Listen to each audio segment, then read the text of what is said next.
And welcome to the Watchman from Jerusalem. For over 3,000 years, this city has been the center of worship for Israel and the Jewish people. You see the golden dome of the rock over my right shoulder there, standing atop the Temple Mount? It's the third holiest site in Islam. But over 1,300 years before the Dome of the Rock was ever built, Solomon's Temple stood right there on the Temple Mount. Inside it was the Ark of the Covenant, where God's divine presence dwelt. Jerusalem was a place of pilgrimage for all who worshiped the God of Israel, just as it is once again today. Yet before Jerusalem, there was another city here that served as the main center of worship. In English, it's often called Shiloh, but here in Israel, it's known as Shiloh. For nearly 400 years, this city in the Samaria region was home to the Ark of the Covenant, which was housed inside a large tabernacle. Now, before there was the temple, there was the tabernacle, and Shiloh was the place where all the tribes of Israel gathered to worship God. You can read all about it in the Old Testament of your Bible. Eli, the high priest, Hannah, the prophet Samuel, all of them lived in Shiloh. Today we're going to take you to Shiloh for an incredible tour through this ancient biblical city. So let's head about an hour and 20-minute drive north of here to Shiloh.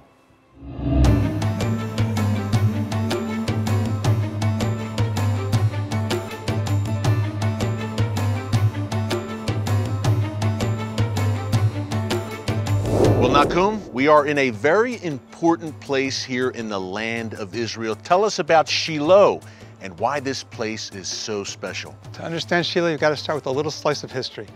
Everyone knows the story of the Jewish people leaving Egypt, right? Pharaoh, Mount Sinai. The Exodus, of course. You also know the story of the Jewish people going down to Egypt. Joseph did go down. Right, it's just a family, it's not the Jewish people. We start calling them the Jewish people at Sinai, okay? That's where big changes happen. One of the big changes is God says, build a tabernacle. Now, you don't know what a tabernacle is, right? You've been in a tabernacle? Well, it's Sukkot. I think of the Feast of Tabernacles, right, of course. But you've never actually been in a real tabernacle. Not the real thing. There aren't any anymore in the world. It's one of the things, a lot of the things in Shiloh just don't exist in the world anymore, okay? So to understand Shiloh, one of the things, the first things you have to understand is a tabernacle. And the tabernacle was important. Why? Okay, the tabernacle is the center. The tabernacle is the place you connect with God. And that, to understand that, you have to understand all the different pieces and how the way they all fit together. Yeah, and now inside the tabernacle, there was a few very important objects, but one in particular, very, very important. Tell us about it. So sort of two main focuses. The first one's the altar, which we can talk about a little bit, but the whole rest of the whole tabernacle focuses around the Ark. The Ark of the Covenant. The Ark of the Covenant. Where God's presence dwelt. Right. Wow. Okay. So the tabernacle, before the temple in Jerusalem, Nakum, which became the center of worship, obviously, what you're saying basically is Shiloh was the place. This was the place where people came to worship the Lord. When Shiloh exists, there is no such thing as Jerusalem. No one has ever yet said the word Yerushalayim. This is all before Jerusalem exists. There's a Jebusite city over there, and nobody cares about it. Shiloh is the focus. Shiloh is the capital at that point. Shiloh is the capital of the land of Israel, Nakum. That's amazing. In the pre-Davidic period, before King David, this was the spot. This was central in importance to Israel and the Jewish people. The first temple is a little more than 400 years. The second temple is a little more than 400 years. Shiloh is the capital for almost 400 years. These are the three big periods of time. And the tabernacle, the meeting place, the Ark of the Covenant was here for how long? For 369 years. That's quite a long run. To say this place is significant to the land of Israel, to the Jewish people in the Bible, Nakum, is an understatement, I think.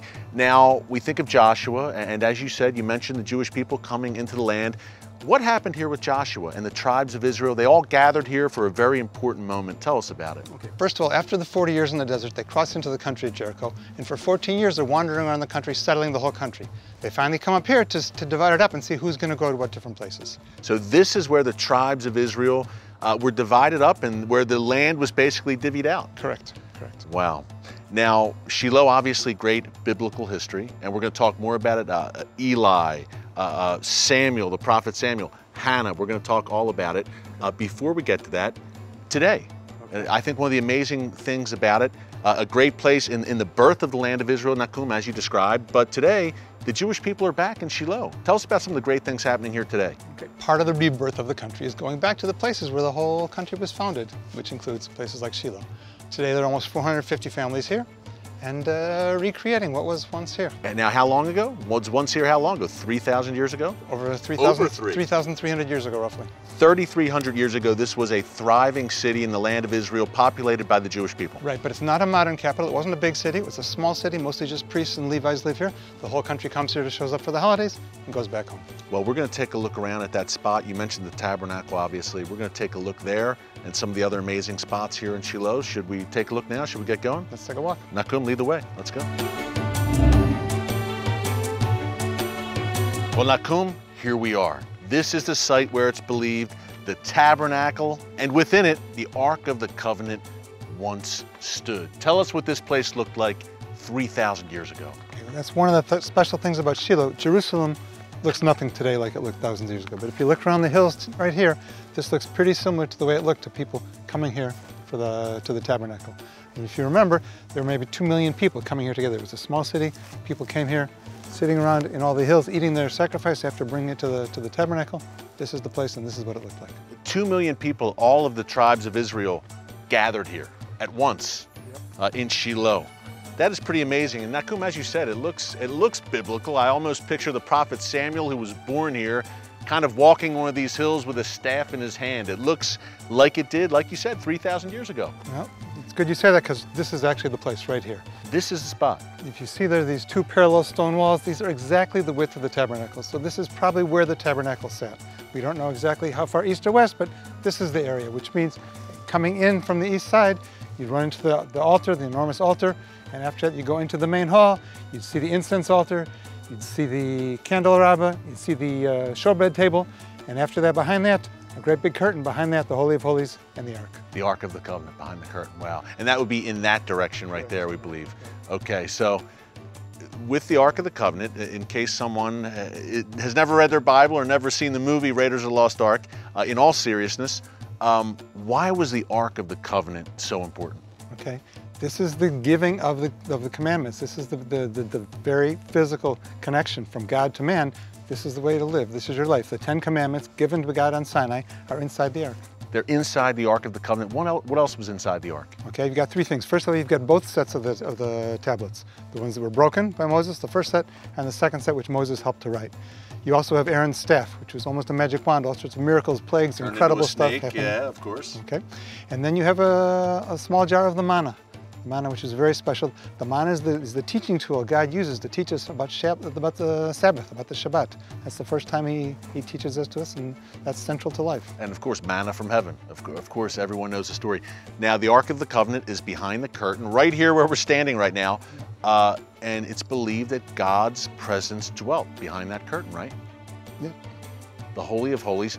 Now, not anyone could go in there where the Almighty's presence was. How did that work? Okay, only one person went in there, and he only went in there one time a year. The high priest was able to go there on Yom Kippur, the Day of Atonement. He was the only one who went in. It was so sacred that he would go in with a rope tied around his waist. If something were to happen to him, no one could go in to get him out. They'd have to pull him out. Wow. And it's interesting to me too, Nahum, as we're here in Shiloh, the tabernacle was kind of set apart from the rest of the city. Right. The city is up over there, and we're outside the same way later in Jerusalem. You have the city up on the hill, and the temple right next to it. For nearly 400 years, the Ark of the Covenant was here, the Tabernacle. This was the spot, the holiest place for the Jewish people pre-Jerusalem. This is true, this is true. And you mentioned the high priest. I think of Eli, the high priest Eli, who was here in Shiloh. Talk about him and his family lineage here a little bit. Kind of controversial with his sons, of course. All right, he's not the only high priest in Shiloh, but he's the last high priest in Shiloh. During his time, things run very well. His big problem is his sons. The same as Samuel later has problems with his sons. It's not easy raising sons. As he gets older, his sons take over the running of the tabernacle, and that's when problems start. Up next, Hannah cries out from the tabernacle, and God gives her a son, but not just any son. After the break, we head back to Shiloh to hear the story of the prophet Samuel. Don't move.